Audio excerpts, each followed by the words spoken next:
sahabat Dunia Bidan, kembali lagi bersama kami di Dunia Bidan. Hai, haidnya lagi bermasalah ya, lagi telat ya. Kenapa sih kok bisa telat?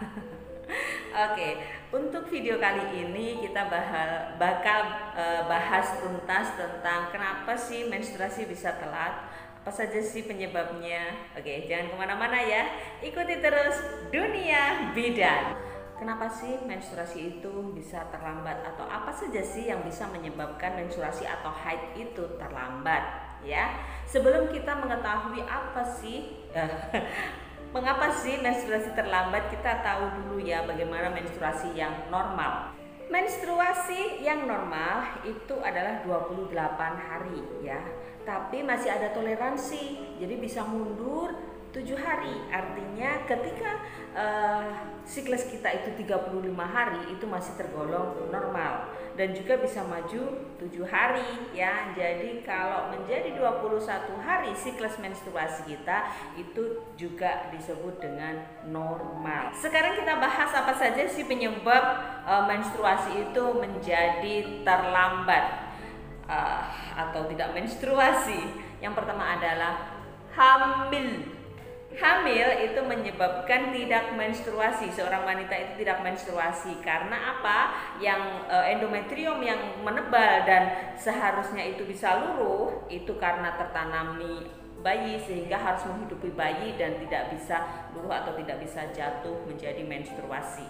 Faktor yang kedua adalah stres, dan ini adalah faktor yang terbanyak ya, faktor terbanyak tidak hamil ya, tidak hamil tapi tidak menstruasi.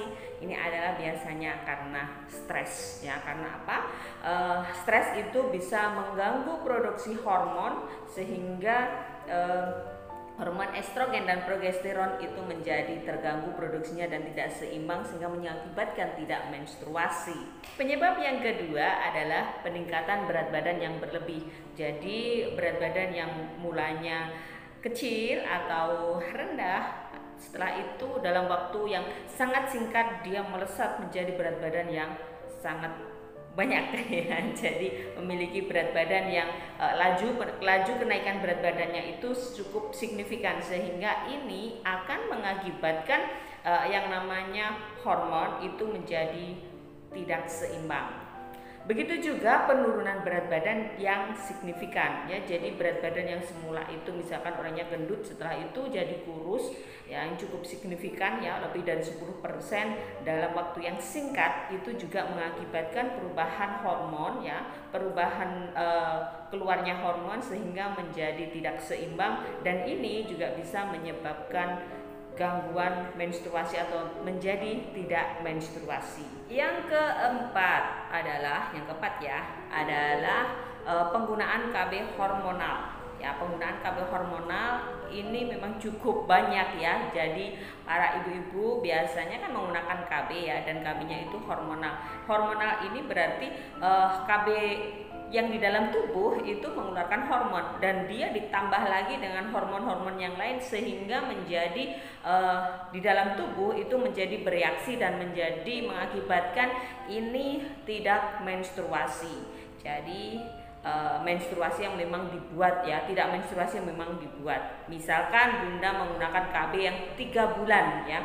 KB 3 bulan ini berisi progesteron, dan hal ini bisa mengakibatkan tidak terjadinya yang namanya penebalan pada endometrium, dan ini mengakibatkan tidak menstruasi. Tapi jangan terlalu cemas ya. Penyebab yang kelima adalah menopause. Ya, menopause udah 12 bulan nggak menstruasi ya. Tapi kalau pramenopause ya, jadi pramenopause ini juga mengakibatkan tidak menstruasi, dan pramenopause ini biasanya mengakibatkan menstruasi yang kadang menstruasi kadang enggak ya, tapi masih bisa menstruasi. Terkadang menstruasinya banyak, terkadang menstruasinya sedikit, terkadang menstruasinya itu terlambat, terkadang menstruasinya 1 bulan itu bisa 2 kali. Nah, ini adalah pramenopause, dan kalau menopause berarti udah enggak menstruasi selama 12 bulan. Yang keenam ini karena penyakit ya. Kalau kena penyakit ini memang sering sekali bisa menyebabkan tidak menstruasi. Dan penyakit apa saja sih? Apakah penyakit batuk pilek bisa menyebabkan gak menstruasi atau terlambat datang bulan? Enggak ya. Jadi ada beberapa penyakit, misalkan ada penyakit tiroid ya. Penyakit tiroid ini juga sangat berhubungan dengan hormon karena dia sendiri juga hormon ya, mengeluarkan hormon. Terus berikutnya lagi adalah penyakit diabetes ya. Penyakit diabetes ini juga apa istilahnya, penyakit metabolisme ya, penyakit metabolisme, dan akhirnya dia sangat mengganggu yang namanya hormon ya, hormonnya keluarnya jadi sangat terganggu. Juga penyakit seperti PCOS, lagi-lagi ini adalah hormonal ya. Jadi memang menstruasi itu sangat dipengaruhi oleh hormonal ya. Ya memang memang dipengaruhi oleh hormon ya untuk menstruasi. Jadi untuk penyakit-penyakit yang hubungannya sama hormonal itu pasti bakalan mengganggu menstruasi. Yang ketujuh, yang ketujuh ini adalah memiliki berat badan yang berlebih ya. Jadi memiliki berat badan yang tadi kan penurunan atau kenaikan berat badan yang signifikan. Kalau yang ini adalah berat badan yang berlebih, misalkan berat badan dengan obesitas atau overweight ya. Dengan overweight ini secara otomatis nanti akan mengganggu metabolisme tubuh. Tidak hanya pada orang yang memiliki berat badan yang berlebih, akan tetapi ada orang juga yang memiliki berat badan yang sangat kurang ya. Yang sangat kurang, misalkan orangnya sangat kurus ya, dari IMT itu sangat rendah ya. Jadi dia bisa menyebabkan ya berat badan yang kurang atau berat badan yang berlebih itu bisa menyebabkan menstruasi itu bisa terhambat atau terganggu atau mungkin menjadi telat ya. Karena berat badan yang berlebih atau berat badan yang sangat kurang ya di sini ya, bukan berat badan ideal atau kurus biasa, tapi berat badan yang sangat kurang atau sangat berlebihan itu sangat mengganggu metabolisme tubuh. Lagi-lagi berhubungan dengan hormon. Yang kedelapan adalah ibu yang menyusui. Ya, ibu yang menyusui itu bisa tidak menstruasi. Seringkali ibu yang menyusui atau setelah nifasnya selesai, kok saya nggak jadi haid, saya kok nggak dapat menstruasi, gimana nih? Padahal saya nggak KB, ya saya hanya menyusui saja, saya nggak KB, gimana ya?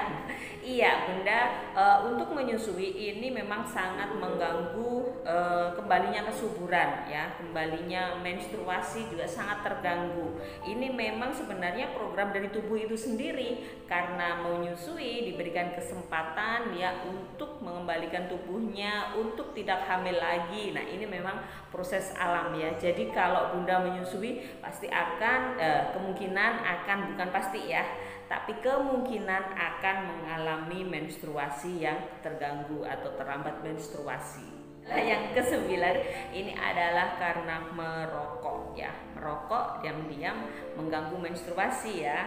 Merokok kalau dilihat di labelnya kan mengganggu kesuburan ya, mengganggu kesuburan, di mana ini menstruasi sangat erat hubungannya sama kesuburan. Jadi merokok memang ada kandungannya yang bisa menghambat yang namanya menstruasi. Lagi-lagi merokok bisa mengganggu hormon yang keluar dari tubuh, terutama hormon estrogen dan progesteron. Dan yang ke-10 adalah aktivitas yang berlebih. Mengapa aktivitas yang berlebih itu bisa menyebabkan menstruasi bisa terhambat ya di sini, dan bagaimana aktivitas yang bagaimana? Misalkan ya biasanya bunda itu aktivitasnya biasa aja ya, itu sebagai ibu rumah tangga. Setelah itu nge-gym setiap hari karena berat badannya pengen turun, jadi nge-gym terus, jadi olahraga setiap hari dengan beban yang cukup tinggi. Dan ini kalau bunda memiliki beban yang cukup tinggi, mengeluarkan energi yang cukup tinggi, tidak bisa atau energinya itu tidak mampu, kalorinya tidak mampu untuk mengeluarkan hormon ya, kehabisan energi, kehabisan kalori untuk mengeluarkan hormon, memproduksi hormon tersebut. Nah inilah, jadi kalau memang olahraga ya sewajarnya ya, biar menstruasinya bisa rutin.